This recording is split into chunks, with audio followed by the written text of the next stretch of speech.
boy rolled on his bed from one side to the other. It was really warm. He couldn't focus on falling asleep. All he could think about was his life, his issues, the kind of issues that a 7-year-old has. Issues such as not being able to beat the last level of a video game, or being too shy to talk to girls at school. Surely he would like to invite one of them to go get some ice cream, but he has no courage. And when she comes to talk to him, he runs away and hides himself in the boys' bathroom, so that she cannot come in. Then all the boys start calling him fag, little faggot. But he's no fag at all. He's just scared of talking to girls. A little pants shitter, that's all he is. The other boys give him silly nicknames. They slap him on the head and the girl sees it all, and she feels sorry for him. And because of that, the boy gets even more scared of talking to her. He believes that she must think he's an idiot, a dunce that nobody respects. How is she going to go out with someone like that, who no one respects? He spends the whole night thinking how he's gonna put an end to all of this, how he's going to beat up all the annoying boys, beat them up and kill all of them, make each one of them suffer as much as they deserve, grab a steel pipe and crush their heads, crush them hard, until they all die, making their skulls split and their brains spill, and preferably doing it all in front of the girl that he wants to go have ice cream with, so that she can see him killing the other boys and think that he's really manly and strong, that he can dominate any situation, that he's a good partner, that he's a leader, a male who can defend his female and his offspring, that he can provide for his family, that he's capable of protecting himself from the adversities of life, someone who knows when to take action, but he has no courage to do so. Every time he thinks about pummeling the other boys' faces, he gets scared, for the boys are many. He's scared that they will all gather around him and beat him to a pulp, to shut him up, to keep him down, so that he can learn his place. But no, he won't let this go on. He will, one day, have his vengeance. He will, oh yes, give him one hell of a beating and it will be cool.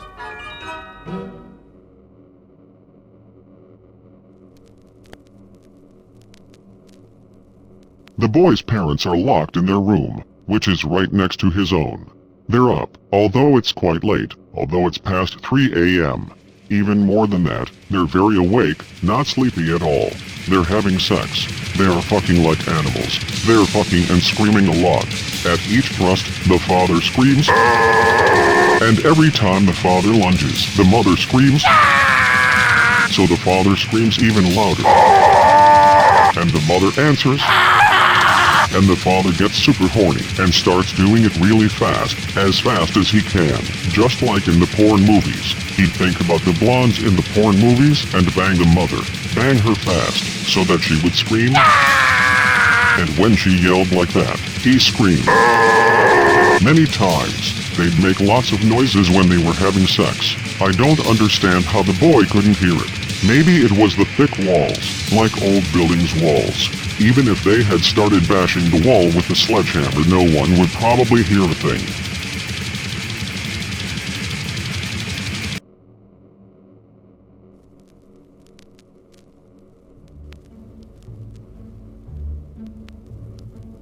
The boy was still restless, thinking about all his issues.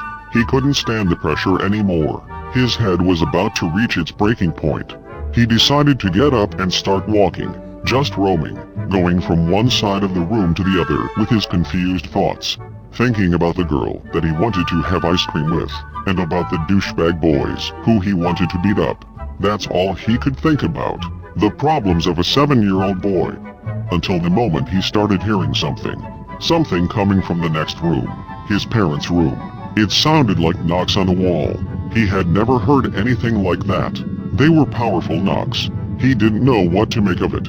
Could his parents be in danger? Is it possible they needed help? He knew something wasn't right. Maybe it'd be better to go investigate. The boy leaves his room and walks up to their door. He starts knocking on it. Mom? Dad? Are you there? Is everything okay? Please open the door. The boy spoke as he knocked. He then decided to place his ear against the door to hear it better. That's when he heard and some heavy slams. The boy started getting really worried. He started banging on the door even harder. Mom? Dad, is everything okay? Please open the door. But his parents wouldn't answer. They hadn't even noticed that the boy was there, pounding the door while they fucked like animals, fucking and screaming, the father yelling, thinking about the blondes in the porno films, and the mother getting banged, screaming. That's when the father decided that he was going to do something different, that he was going to come on the mother's face. He had never done this before, so he decided to do it now. He took his penis out of the mother's vagina, then ordered her to be on her knees and started jerking off in front of her, while the mother kept her mouth open, touching herself, staring at the father's penis and moaning as the father screamed and masturbated looking at the mother, while the boy was right outside the door, really worried with all that screaming, trying to turn the doorknob without success. Mom? Dad? Is everything okay? Please open the door, and trying until the boy finally managed to turn the doorknob and sprinted into the room. He stopped right between his parents. Mom? Dad?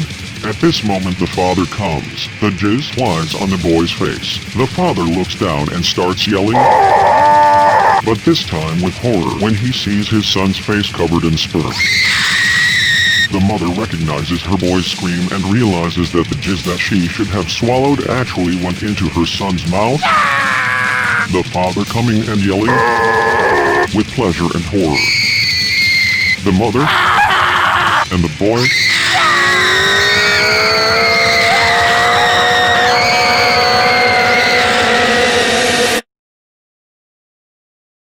The next day, the boy went to school. He beat the living crap out of the annoying boys. And he invited the girl to go get some ice cream.